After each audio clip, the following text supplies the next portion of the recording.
పైగా 'Paradise' movie నుంచి అయితే ఒక కొత్త అప్డేట్ అయితే వచ్చింది. అసలు నేను అస్సలు ఎక్స్‌పెక్ట్ చేయలేదు. సంపూర్ణేష్ బాబు గారిని ఈ లుక్‌లో చూస్తానని. సంపూర్ణేష్ బాబు గారు అయితే ఈ సినిమాలో బిర్యానీ అనే రోల్ చేయబోతున్నారంట. మన నాని అన్న బెస్ట్ ఫ్రెండ్‌గా నటించబోతున్నారంట. జడలు బెస్ట్ ఫ్రెండ్ అనమాట. ఇందులో ఈయన పేరు వచ్చేసి బిర్యానీ. అసలు ఆ లుక్ మాత్రం ఒక రేంజ్ ఉంది భయ్యా. అసలు మస్తు రగుడ్ లుక్, ఒక రేంజ్ కంబ్యాక్ ఇవ్వబోతున్నాడని మాత్రం కంపల్సరీ డిసైడ్ అయిపోయినాం మనం.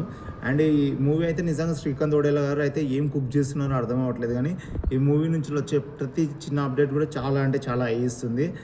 ఇంతకుముందు రిలీజ్ అయిన నాని గారి లుక్ కానీ, తర్వాత వచ్చిన మోహన్ బాబు గారి లుక్ కానీ, ఇప్పుడు సంపూర్ణేష్ బాబు గారి లుక్ కానీ అల్టిమేట్ అంటే అల్టిమేట్ అనిపిస్తుంది. అసలు మ్యాక్సిమం అయితే ఈ సినిమా కొట్టగలిగితే మాత్రం అందరు కనెక్ట్ అయిందంటే మాత్రం 1000 కోట్ల క్లబ్లో కంపల్సరీ చేరబోతుంది అనేసి నాకైతే కంపల్సరీ అనిపిస్తుంది. ఈయన దసరా సినిమా చూసినప్పుడే ఒక రేంజ్ అనిపించింది. ఈ సినిమా మాత్రం దసరాకు మించి ఒక 10 టైమ్స్ 100 టైమ్స్ బెటర్ ఉండాలని నేను కోరుకుంటున్నాను.